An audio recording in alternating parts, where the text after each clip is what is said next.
Isang babaeng puno ng yabang at isang lalaking puno ng tiyaga. Sino ang mananalo sa pagitan ng pride at puso? Handa ka na bang makilala ang lalaking hinding-hindi susuko kahit gaano siya kagalitin ng babaeng minahal niya? Maingay ang opisina ni Senador Leonardo Valdemor ng umaga na iyon. Hindi dahil sa mga bisita o mahahalagang pulong kundi dahil sa isa niyang anak na babae na nagdadabog at halos bumubugsok ng bawat hakbang sa sahig. Si Abby Valdemor, 25 taong gulang, maganda, sexy, at walang alinlangang sabihin. Sa lahat na kaya niya ang lahat ng bagay ng mag-isa. Anak siya ng isang makapangyarihang senador, pinalaki sa kasaganaan, at sanay na ang lahat ay ayon sa kanyang kagustuhan. Kaya naman nang sabihin sa kanya ng kanyang ama na bibigyan siya ng bodyguard, parang biglang bumagsak sa kanya ang buong mundo. Dad, hindi ko na kailangan ng bodyguard. Matanda na ako at ayoko nang may sumusunod-sunod sa akin parang aso. Mariing wika ni Abby, nakataas ang kilay at nakatiklop ang mga braso sa dibdib. Isang posturang pamilyar sa kanyang ama tuwing ayaw nito ng isang bagay. Hindi natin si Senador Valdemor. Mahinahon niyang tinitigan ang kanyang anak. Ngunit mababakas sa kanyang mga mata ang determinasyon ng isang amang takot sa maaaring mangyari.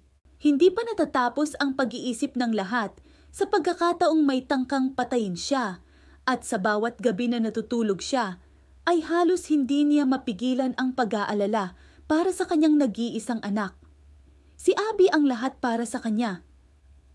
At hindi siya hahayaang maulit ang anumang panganib lalo na ngayong siya ang target. Anak, gusto man niya o hindi, bibigyan kita ng bodyguard. Buo na ang desisyon ko at wala ka nang magagawa. Mahinahon, ngunit matatag na wika ng senador. Lumunok ng malalim si Abby. Alam niya kung kailan siya natatalo at ito ay isa sa mga pagkakataong iyon. Pero hindi siya sumuko nang wala mang pitak. Ipinakilala noon ng senador si Oni, isang dating sundalo na pinili para maging personal na bodyguard ni Abby.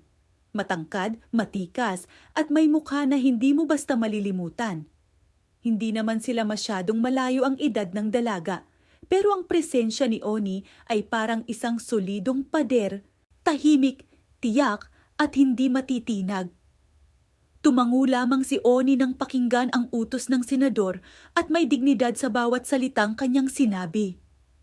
Magtiwala po kayo, senador. Ligtas ang anak niyo habang kasama niya ako. Simpleng sagot niya. Pinakinggan ni Abby ang lahat ng ito na may panunuya sa mukha. Inulit pa niya ang salitang noted ng bodyguard niya sa tono ng pangungutya. At agad siyang lumabas ng opisina ng kanyang ama. Nagmamadaling hanapin ang kanyang kotse, determinadong umalis nang wala si Oni. Ngunit pagdating niya sa parking, naroon na si Oni. Nakaharang, nakatayo, parang hindi maaalis kahit anong gawin mo. Senyorita, saan po kayo pupunta? Mahinahon niyang tanong. Kapag hindi ka umalis dyan, sasagasaan kita. Bantaan ni Abby nakatitig. Hindi kumibo si Oni. Sige po, senyorita. Mas mabuti pa nga na mamatay ako kaysa may mangyaring masama sa inyo kapag nagalit sa akin ang senador. Gigil na gigil si Abby nang marinig yon. Lumabas siya ng kotse, nagdadabog. Tinanong niya si Oni kung ano ang kanyang ginagawa at nang marinig niya na sumunod lang ito sa utos ng kanyang ama, lalong sumikip ang dibdib niya sa galit. Pero alam niya na wala siyang mananalo dito. Kaya sumakay na siya at nang makita niyang umupo si Oni sa likurang upuan na para bang siya ang driver nito, bumaba siya at pinalayas ito. Ginawa ni Oni ang lahat ng may ngiti. Walang reklamo. Walang sagot na magpapaalab ng sitwasyon. At doon nagsimula ang isang kakaibang pakikipaglaro ng dalawa. Si Abby na patuloy na sumusubok ng pasensya at si Oni na parang walang katapusang reserba ng tiis. Sa mall, sinubukan ni Abby na takasan si Oni sa pamamagitan ng paggamit ng comfort room bilang daan palabas. Naghintay si Oni sa labas, tapat at walang kahinahinala, nang biglang makita ang isang kakilala. Eksaktong sandaling iyon ang hinintay ni Abby. Nakatalikod si Oni, kaya mabilis niyang sinabayan ng grupo ng mga tao, tumakbo palayo, at naabot ang parking lot na pakiramdam niya ay malaya na siya. Ngunit nang abutin niya ang kanyang bag para kunin ang susi ng kotse, wala ang susi. "Hinahanap mo ba ang susi, senyorita?" Nakangiting tanong ni Oni mula sa bintana ng driver's seat ng kanyang kotse. Halos sumabog si Abby sa galit. Tahimik na sumakay sa likurang upuan, nagmamaktol, at iniutos kay Oni na iuwi siya. Dahil ayon sa kanya, sirang-sira na ang kanyang araw. Natatawa si Oni habang nagmamaneho. At sa bahay naman, nang tanungin ng senador ang kanyang anak kung bakit mukha siyang pinagbagsakan ng langit at lupa, itinaas lamang ng dalaga ang kanyang ulo at itinuro si Oni. Ikinuwento ni Oni ang lahat kay Senador Valdemor. Tawang-tawa ang senador sa buong istorya ng kanyang anak. At nang mag-alok itong taasan ang sahod ni Oni, mariing tinanggihan nito. "Huwag na po, senador. Sapat na po ang ibinibigay ninyo. Ayos lang po ako."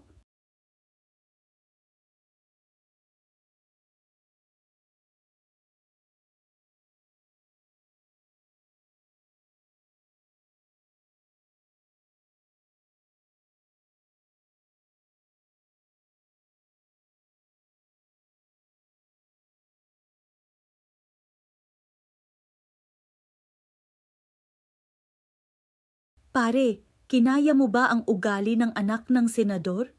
Tawang tanong nito. "Kinakaya pa, parang challenge nga," sagot ni Oni habang hinuhubad ang kanyang jacket. "Alam ko ang solusyon, pare. Gamitin mo ang charm mo, paibigin mo siya. Gwapo ka naman at lahat ng hinahanap ng babae ay nasa iyo na." Napailing si Oni. "Tigilan mo nga ako, babaero. Huwag mo akong igaya sa'yo. Pustahan tayo. Iibig ka sa kanya." "Hindi mangyayari iyon, Ray. Kahit itaga mo sa bato, hinding-hindi ako mahuhulog sa kanya." Humiga si Oni sa mahabang upuan, ipininikit ang mga mata, at natulog ng wala pang hapunan. Sa labas, tahimik ang gabi. Ngunit sa loob ng puso ng binatang iyon, kahit hindi pa niya alam, isang bagay ang unti-unting nagsisimulang gumising. PM kinaumagahan, maaga nang nagising si Abby.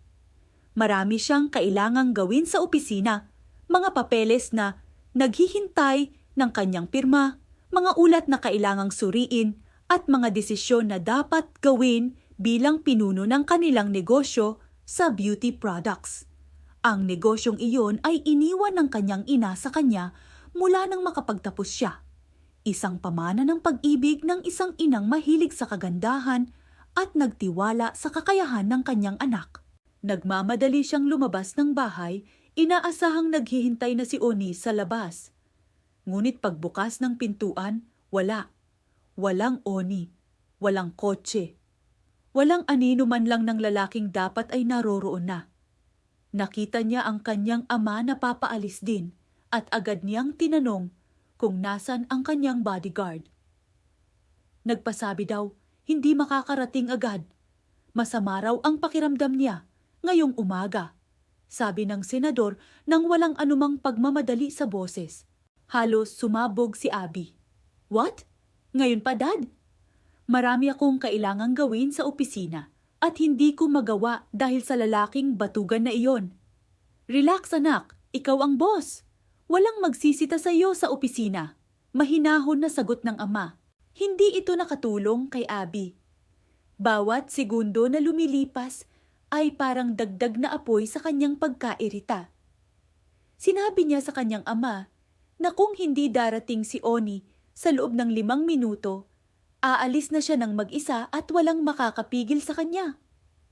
Tumango na lang ang senador na nakangiti at umalis na nang hindi pa tumatagal ang 5 minuto ay dumating si Oni. Bahagyang gusot ang damit, ngunit naroroon. "Pasensya na po, senyorita. Medyo nahilo po kasi ako pagkagising. Nagutom din po dahil hindi ako nakakain ng hapunan kagabi. Nakatulog po kasi ako ng maaga. Mahinahon na paliwanag nito. Hindi ko tinatanong kung bakit. Anong oras na? Malamig na tugon ni Abby. Mag-alas 8 na po. Nakita mo? Nasayang ang oras ko dahil sa iyo. Huwag nang maulit pa ito kung ayaw mong mawalan ng trabaho. Hindi na sumagot si Oni. Binuksan na lamang ang pintuan ng kotse para kay Abby at maingat na nagmaneho papunta sa gusali ng kanilang kumpanya. Pagdating nila roon, mabilis na bumaba si Oni para alalayan ang dalaga. Kinuha ang bag nito at tahimik na sumunod hanggang sa opisina. Binuksan niya ang pinto ng opisina ni Abby at biglang may sumigaw sa loob. Ouch! Oh my God! Si Jeff. Naroon si Jeff sa loob ng opisina ni Abby. Hawak ang kanyang nguso na tinamaan ng bumukas na pinto. Nagmalasakit si Abby at lumapit agad. Nag-aalala kung ayos ang presidente ng kumpanya. Si Jeff ang anak ng kasosyo ng kanyang ina sa negosyo. At matagal na itong nagpapakita ng interes sa kanya. Gwapo, maayos magbihis, at laging handang sabihin ang 3 salitang iyon. Ngunit hindi pa siya handang sagutin ito. May bagay kasi sa kanya na hindi mapigilan ang sariling mag-alinlangan tuwing kasama niya si Jeff at hindi pa niya nauunawaan kung bakit. Don't mind him, sabi ni Abby tungkol kay Oni nang tanungin siya ni Jeff kung sino ang kasama niya. Bodyguard ko lang, alam mo naman si Daddy. Ngumiti si Jeff, ngunit hindi umabot sa mga mata ang ngiting iyon. Lumapit siya kay Abby at muling sinimulan ang kanyang paboritong paksa, ang pagmamahal niya sa dalaga. Bawat salita niya ay may halong dramatismo, bawat kilos ay puno ng pagtangkilik. At nang magsimula siyang galawin ang mga kamay ni Abby at tangkain itong halikan, bigla na lang may sumingit. Ah, senyorita, saan ko po ilalagay ang bag ninyo? Si Oni, nakatayo sa gitna, hawak ang bag, mukha na para bang wala siyang nakitang anumang nangyayari. Nabulabog si Jeff, nabawi ang sarili ni Abby, at nagkatinginan ang dalawa ng bodyguard at ng dalaga nang may sandaling katahimikan bago muling nag-ingay ang opisina. Pinalayas ni Abby si Oni. Sinabi niyang bumaba na sa kotse at sunduin siya mamayang hapon. Tahimik na lumabas si Oni, ngunit sa salamin ng pinto, kitang-kita niya ang paglalapit ulit ni Jeff sa dalaga. Nakita niya ang mga kamay ni Jeff na humawak kay Abby, ang layunin nito na muling halikan ang dalaga. At may naramdaman si Oni na hindi niya agad maunawaan. Isang bagay sa kanyang dibdib na parang kumikirot. Isang bagay na nagpapabilis ng kanyang paghinga. Lumingon siya sa paligid at nakita ang isang empleyada na may hawak na kape. Bago pa man makapag-isip ng mabuti, kinuha na niya ito. Salamat po ate, nakangiting wika niya sa empleyada. Okay lang, baka gusto mo pang ulit, ipagtitimpla kita, Mr. Pogi. Pa-cute na sagot ng empleyada. Ngunit hindi na iyon pinakinggan ni Oni ng husto. Bumalik na siya sa opisina ni Abby, hawak ang kape at pumasok ng tama sa sandaling muli ay titangkain ni Jeff na halikan ang dalaga. Nabulabog muli ang lahat. Nagalit si Jeff. Tinangka nitong suntukin si Oni, ngunit sa bawat suntok ay agad na nakakaiwas ang binata. Natural, maliksi, parang ginawa para dito ang katawan niya. Nagsigaw si Abby na huminto ang dalawa, ngunit hindi pa rin natigilan si Jeff. Muling buminwit ng suntok, muli ay nakaiwas si Oni at sa pag-iwas na iyon, naibuhos ang kape sa damit ni Jeff. Lalong nagalit ito. Tumayo si Abby, hinila si Jeff palayo at sa wakas ay pinalayas niya ito sa opisina. Nang maisara na ang pinto, binalingan niya si Oni. Wala ka na bang magagawang tino sa isang araw lang, Oni? Hindi mo ba kilala kung sino yung taong binaluktot mo? Presidente yun ng kumpanya. Nakita niyo naman po, senyorita, siya ang nagsimula. Mahinahon na sagot ni Oni. Huwag kang makikialam sa buhay ko. Bodyguard ka lang at binabayaran kita para magtrabaho, hindi para pumasok sa mga bagay na hindi mo naman pag-aari. Nasaktan si Oni sa mga salitang iyon. Hindi ito makita sa kanyang mukha. Maingat niyang itinago sa likod ng kalmang ekspresyon. Ngunit sa loob may kumurot. Masakit. Mas masakit kaysa sa kahit anong suntok na natanggap niya. I'm sorry po, senyorita. Hindi na mauulit. Dahil you're fired, ayoko nang makita ang mukha mo pag-uwi ko. Namutla si Oni. Hindi dahil sa takot, kundi dahil naalala niya ang isang pangalan. Ang pangalan ng kanyang kapatid na si Nene. Ang batang nag-iisang naghihintay sa kanya. Ang batang may sakit at kailangan ng gamot. Ang batang ang lahat ng pag-asa ay nakasalalay sa sahod na mula sa trabahong ito. Senyorita, maawa naman po kayo. Kailangan ko ang trabahong ito. Pinapagamot ko po ang kapatid ko na may sakit. Huwag naman po. I don't care, malamig na sagot ni Abby. Pero para sa kapatid mo, dadagdagan ko ng konti ang huling sweldo mo para hindi mo ako sisihin kung may mangyari sa kanya. At iyon ang katapusan. Lumabas si Oni ng opisina nang may dignidad pa ring nananatili sa bawat hakbang kahit pababa ang kanyang mundo sa bawat segundo. Dumiretso siya sa kanilang bahay at naroon na si Nene. Nakita agad ng batang babae na may mali. Kuya, ayos ka lang po ba? Oo naman, ngumiti si Oni. Ngunit alam ng isang kapatid kung kailan nagsisinungaling ang isa. Pinili ni Oni na hindi muna sabihin kay Nene ang totoo. Sa halip ay ngumiti siya, sinabi na nagpahinga lang siya ng maaga at nagmungkahi silang mamasyal. Nagliwanag ang mukha ng batang babae sa anunsyong iyon. Mabilis siyang nagbihis, masaya, kumikinang ang mga mata at sa sandaling iyon, nakalimutan ni Oni ang lahat ng sakit na nararamdaman niya. Ganoon ang epekto ni Nene sa kanya. Kahit gaano kahirap ang mundo sa labas, pagdating sa tabi ng kanyang kapatid, parang nagiging magaan ang lahat. Dinala niya si Nene sa Manila Zoo at sa buong maghapon ay puro tawa at sigaw nang pasabog ang kanyang kapatid sa bawat hayop na nakikita nila. Tumuturo si Nene, nagtatanong, kumukuha ng litrato sa kanyang isipan ang bawat sandali. At si Oni, nanonood lang, ngumingiti, iniingatan ang bawat hakbang ng kanyang kapatid na parang ang mundo ay maaaring mawala anumang oras. Pagkatapos ng zoo, dinala niya si Nene sa isang mamahaling restaurant. May naipon siya at gusto niyang gamitin ito para sa isang sandaling magpapasaya sa kanyang kapatid. Pagpasok nila, malawak ang mga mata ni Nene.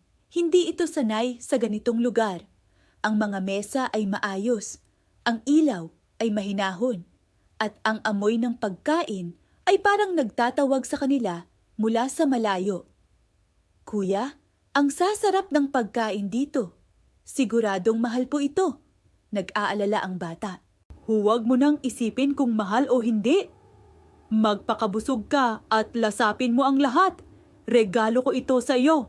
Malambing na sagot ni Oni. Talaga po, kuya? Thank you. Love na love po talaga kita. Nag-order si Oni ng mga pagkain na alam niyang ikakasaya ng kapatid.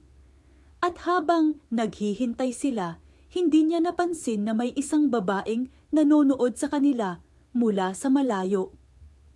Si Abby.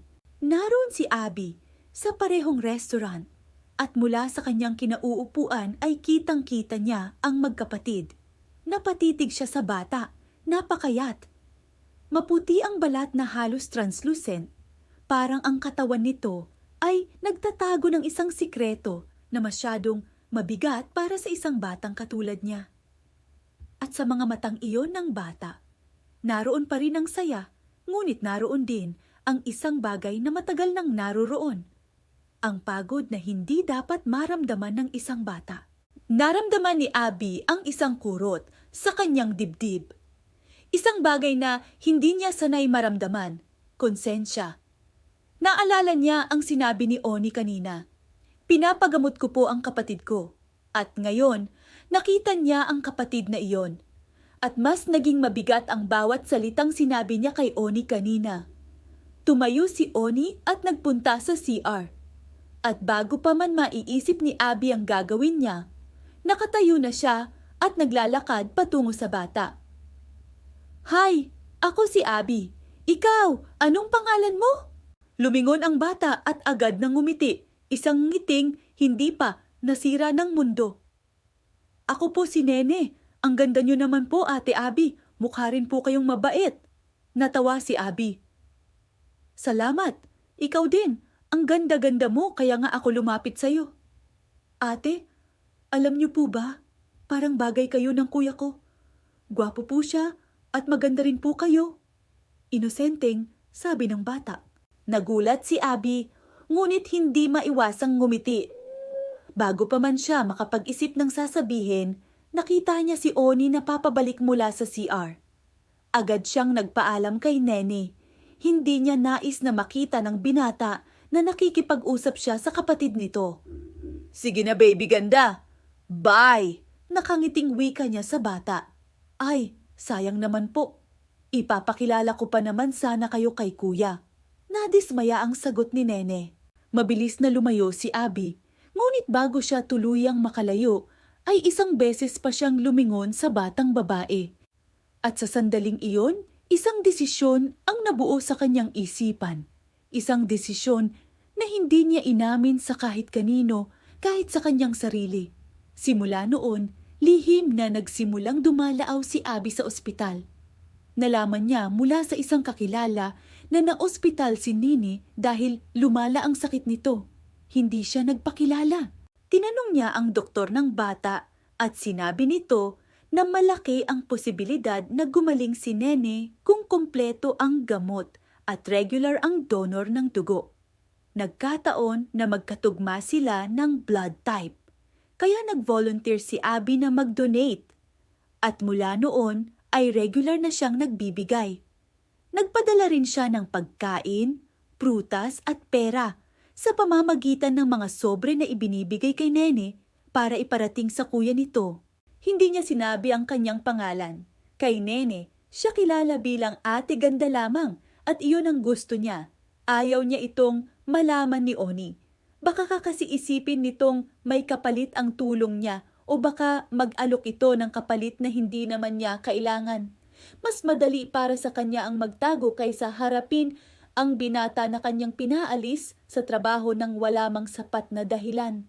Si Oni naman, sa bawat pagbabalik niya sa ospital ay laging may nakitang prutas, pagkain at sobre sa tabi ng kama ni Nene. Tinanong niya ang kapatid kung sino ang nagdadala. At laging iyon ang sagot. Si Ate Ganda. Hindi niya maunawaan kung sino ang babaeng ito. Hindi siya sanay na tumanggap ng tulong ng ganito. Lihim, walang kondisyon, walang kapalit. At sa bawat sobre na tinatanggap, lalo siyang nag-aalala kung sino ang taong ito na parang anghel na bumababa sa buhay nila nang hindi nagpapakilala. Minsan, nang palabas siya ng kapilya sa ospital pagkatapos ng panalangin, may nakita siyang isang babaeng papalabas ng kwarto ni Nene. Pamilyar ang likuran, pamilyar ang buhok, ngunit hindi siya makapaniwala. Hindi pwedeng si senyorita iyon, napakasama ng ugali noon, malayo sa babaeng kaibigan ni Nene, bulong niya sa kanyang sarili habang papasok sa kwarto. Ngunit sa mesa, naroon muli ang prutas, pagkain at sobre. Lumipas ang maraming buwan at isang araw, tinawag ng doktor si Oni para sabihin ang pinakamabuting balita na narinig niya sa matagal na panahon. Gumaling na si Nene. Tuluyan na. Wala nang bakas ng sakit. Umiyak si Oni sa tabi ng kama ng kapatid. Tahimik habang hawak-hawak ang maliit na kamay ng bata. Sinalubong naman siya ni Nene ng ngiti na nagpapakita ng lahat. Ng lakas, ng pag-asa at ng buhay na muling ibinalik sa kanya. Sa bahay na, habang nagkukwentuhan sila, binanggit ni Nene ang ate niya. "Kuya, namimiss ko na si Ate Ganda. Mag-iisang linggo na rin siyang hindi dumadating." Sino ba talaga ang ate ganda mo? Basta nagbibigay ng prutas at pera? Tanong ni Oni. Maganda po siya, kuya. Mabait. Masuyo sa akin. Nakalimutan ko na nga po ang pangalan niya eh. Alalahanin mo. Kung maalala mo, hahanapin ko siya. Pikit na pikit si Nene. Pilit na binabalik-balik sa isipan ang mukha ng babaeng mahal niya. At pagkatapos ng ilang sandali ng katahimikan, nagliwanag ang kanyang mukha. Alam ko na, kuya. Si Ate Abby. Tama, si Ate Abby daw po siya. Natulala si Oni. Paulit-ulit sa kanyang isipan ang pangalan. Abby? Maganda. Maputi. Matangkad. Mataray. Lahat ng katangiang binanggit ng kapatid niya ay tumutugma sa isang tao lamang, ang babaeng pinalayas sa kanya sa trabaho. Ang babaeng nag-isip na hindi siya karapat-dapat. Ang babaeng hindi niya alam na pala ang lihim na nagligtas sa buhay ng kanyang kapatid. Ilang beses siyang huminga ng malalim. Naramdaman niya ang isang bagay na mahirap ipaliwanag, pagsisisi, pasasalamat, at isang kakaibang init sa dibdib na hindi niya maunawaan kung kailan nagsimula. At nang tumunog ang kanyang telepono at makita ang pangalan ng Senador Valdemor sa screen, hindi na siya nag-alinlangan pa. Pime sinagot ni Oni ang tawag ng senador nang may kalmang hindi tugma sa kabog ng kanyang puso sa loob. Narinig niya ang boses ng matandang lalaki. May halong pagod, pag-aalala at isang bagay na bihirang marinig mula sa isang makapangyarihang tao, ang pagmamakaawa. Sinabi ng senador na kinidnap si Abby. Mag-iisang linggo na. At siya? Siya lang daw ang makakatulong. Sa unang pagkakataon, tumanggi si Oni. Malumanay, ngunit tiyak. Sinabi niya na masama pa rin ang kanyang loob sa ginawa ng dalaga sa kanya at hindi niya alam kung kaya pa niyang bumalik sa isang lugar na pinaghumiyaw sa kanya. Ngunit bago pa man malagpasan ng senador ang unang minuto ng pakiusap, nagsalita na si Nene sa kanyang tabi. Kuya, namimiss ko si Ate Ganda. Iyon lang, walang dramatismo, walang malalim na pilosopiya. Isang simpleng pangungusap mula sa isang batang hindi pa alam ang buong katotohanan. Ngunit sapat na iyon para gumalaw ang lahat sa loob ni Oni.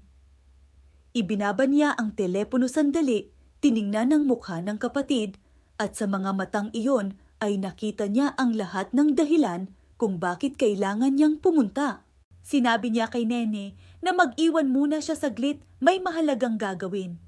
Inihabilin ang bata kay Aling Inday, nangako na babalik agad at dadalhin siya kay Abby. Tumakbo si Nene papunta sa kanya at niyakap siya bago pa man siya tuluyang lumabas. Ingat ka po, kuya. Ibalik mo po sa akin si Ate Ganda. Hindi na nakasagot si Oni. Lumakad na siya. Pagdating sa mansyon, sinalubong siya ng senador na halatang hindi nakatulog ng maayos sa loob ng maraming araw. Naroon ang pagod sa kanyang mga mata, ang bigat ng isang amang hindi makuha ang kapayapaan ng isipan habang hindi paligtas ang kanyang anak. Ngunit nang makita niya si Oni sa pintuan, parang may maliit na ilaw na muling nag-alab. Alam kong hindi mo ako matitiis, Oni. Salamat na narito ka. Hindi po ito dahil sa inyo, Senador. May hinahon na sagot ni Oni.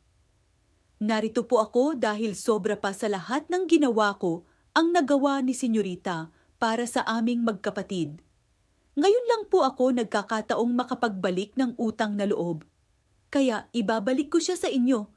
Buong buo, walang galos, kagaya ng ipinangako ko sa sarili ko. Ibinunyag ng senador ang lahat. Ang pangalan ng mastermind, ang lokasyon, ang hinihingi nitong 50 milyong piso bilang ransom. Si Jeff. Ang lalaking nangumingiti sa harapan ni Abby habang may kutob na masama sa likod ng bawat ngiti.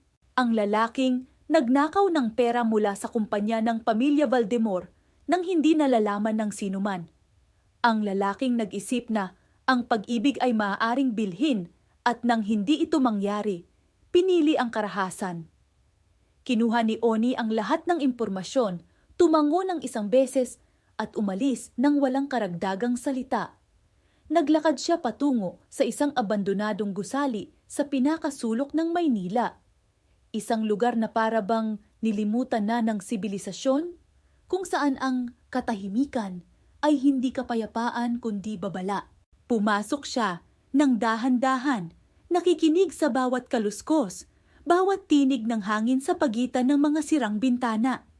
Ang katawan niya ay bumabalik sa isang estado na sanay na rito noon. Ang katawan ng isang sundalo. Matalim ang mga mata, tahimik ang mga hakbang, handa ang bawat kalamnan. "Hoy, hambog na bodyguard!" Biglang sigaw ni Jeff mula sa dulo ng mahabang pasilyo. "Ang lakas naman talaga ng loob mong pumasok sa teritoryo ko." "Jeff," malinaw na tinawag ni Oni. "Pakawalan mo si Abby. Narito na ang perang hinihingi mo. Maaari pa tayong ayusin ito ng walang dugo." Tumawa si Jeff, isang tawa na puno ng paghamak. "Isang hangal ka, Oni. Sinong nagsabing makakalabas pa kayong dalawa ng buhay dito?" Sumabog ang lugar.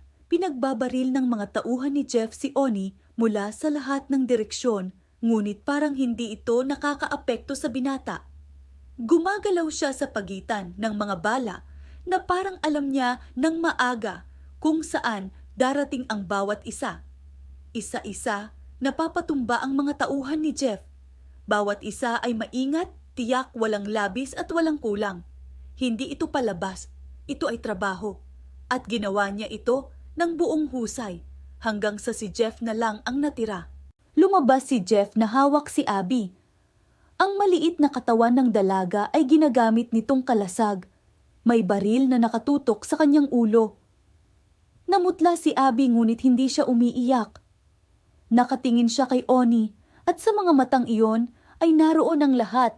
Takot, kalito at isang bagay pa na hindi niya muna inamin sa kanyang sarili. "Lumabas ka dyan, Oni. Tingnan natin ang tunay mong tapang." Hiyaw ni Jeff. "Duwag ka, Jeff." Tahimik na sagot ni Oni mula sa kanyang kinatatayuan. "Nagtatago ka sa likod ng isang babae. Kung matapang ka talaga, bitawan mo siya at harapin mo ako." "Oni, huwag kang lumabas. Umalis ka na. Baka mangati ang kamay niya." Sigaw ni Abby at sa boses niya ay naroon ang isang bagay na hindi karaniwan. Pagmamalasakit. Hindi para sa kanyang sarili, para kay Oni. "Kawawa naman ang kapatid mo kung may mangyari sa iyo." Narinig ni Oni ang bawat salita at sa halip na umalis, nag-ikot siya. Dahan-dahan, tahimik, habang nagsasalita si Jeff at nakatuon ang atensyon nito sa harapan. Hindi niya alam na nasa likuran na niya si Oni hanggang sa maramdaman niya ang isang mabilis na hampas sa kanyang batok at wala. Nawalan siya ng malay bago pa man matapos ang kanyang huling salita. Halos natumba si Abby nang bitiwan siya. Nahawakan siya ni Oni bago pa man siya tuluyan malagpak sa sahig. At sa sandaling iyon, nang maramdaman niya ang mga kamay ng binata na humawak sa kanya, naramdaman niya ang isang bagay na matagal niyang tinatanggihan. Kaligtasan. Hindi ang uri ng kaligtasan na hatid ng pera o kapangyarihan, kundi ang uri na nagmumula sa isang taong tunay na handang sumugal ng buhay para sa iyo ng walang kapalit. "Ayos ka lang po ba, senyorita?" Nag-aalala niyang tanong habang tinitingnan ang mukha ng dalaga para sa anumang tanda ng pinsala. "Ayos lang ako," mahinahon na sagot ni Abby at pagkatapos ng sandaling katahimikan. "Maraming salamat, Oni." Lumabas silang magkasama sa gusali habang papalapit na ang mga pulis. Iniwanan nila ang lahat sa mga kamay ng batas. Si Jeff at ang buong grupo nito, kasama ang napakaraming kasong naghihintay sa kanya. Hindi lang kidnapping, pagnanakaw din, panloloko sa kumpanya. Bawat krimen ay may katumbas na katotohanan na matagal nang naghihintay ng araw nito. Sa mansyon, niyakap ng ina ni Abby ang kanyang anak ng mahigpit, hindi mapalayo habang puno ng luha ang kanyang mga mata. Nagpasalamat ang senador kay Oni ng buong puso at nag-alok ng isang maliit na kumpanya bilang gantimpala. Mariing tinanggihan ni Oni, hindi dahil sa pride kundi dahil para sa kanya ay hindi kailangang sukatin ang pagtanaw ng utang na loob sa pamamagitan ng material na bagay. Responsibilidad ko po iyon, Senador, at ang totoo, sobra pa rin ang ginawa ni Senyorita kaysa sa lahat ng nagawa ko. Napabuntong hininga si Abby. Tiningnan niya si Oni at sa pagkakataong iyon, para bang nakita niya talaga ang lalaki sa unang pagkakataon. Hindi ang bodyguard na kanyang inutusan, hindi ang lalaking kanyang pinaalis nang walang habag, kundi ang taong pinili ang katapatan kahit hindi siya ginantimpalaan, ang taong nagmahal sa kanyang kapatid ng walang kondisyon, ang taong bumalik para sa kanya kahit may lahat siyang dahilan para huwag. Bago tuluyang lumabas si Oni ng mansyon, huminto siya at lumingon. Senyorita, pwede po bang madalaw paminsan-minsan si Nene? Namimiss na raw po niya kayo. Napangiti si Abby. Isang ngiting tunay. Hindi ang ngiting ginagamit niya sa mga taong kailangan niya ng pabor o sa mga okasyong dapat siyang magmukhang masaya. Isang ngiting lumabas nang walang pagsisikap na para bang pinigilan niya ng matagal at ngayon ay hindi na niya kaya pang pigilin. Kahit anong oras, Oni, o ako na mismo ang dumalaw sa kanya. Ilang araw pagkatapos, nang muling makita ni Oni si Abby sa opisina, may dalang kape siyang may foam at may nakasulat doon na 3 salita. Nagkatitigan sila at sa katahimikang iyon, lahat ng hindi pa nasasabi ay nagsimulang lumabas. I love you, Senyorita. Buong tapang niyang sinabi. Mula nang makita kitang muli, kaagad nang nagsimulang magbago ang lahat para sa akin. At nang makita kong nasa panganib ka, noon ko napatunayang hindi na lang ito trabaho. Umagos ang luha ni Abby. Hindi dahil sa kalungkutan, kundi dahil sa bigat ng lahat ng sandaling naghihintay siya ng katotohanan ito, nang hindi niya alam na iyon pala ang hinahanap niya. I love you din, Oni, at patawarin mo ako. Sa lahat ng masasakit na salita, sa lahat ng pagkakataong tiningnan kita na parang wala kang halaga. Nagkamali ako, at hindi ko iyon malilimutan. Niyakap siya ni Oni, matagal, mahigpit, parang ayaw niyang bitawan ang sandaling iyon. At sa opisinang iyon, sa pagitan ng kape at ng katahimikan ng umaga, nagsimula ang isang bagay na tunay. Nang araw na iyon, nalumuhod si Oni sa harapan ni Abby gamit ang singsing ng kanilang ina na ibinigay ni Nene. Umiyak ang dalaga nang hindi na niya napigilan. At sa gitna ng lahat ng iyon, puro palakpak at tiyak na hiyaw ni Nene ang narinig nila. Yehey! May ate na ako! At nang gabi ring iyon, nang pumunta si Oni sa mansyon para humingi ng kamay ni Abby, walang pag-aalangan na tinanggap siya ng pamilyang Valdemor. Binuksan nila ang kanilang pinto, hindi bilang empleyado, kundi bilang isang taong nararapat sa lugar sa kanilang pamilya.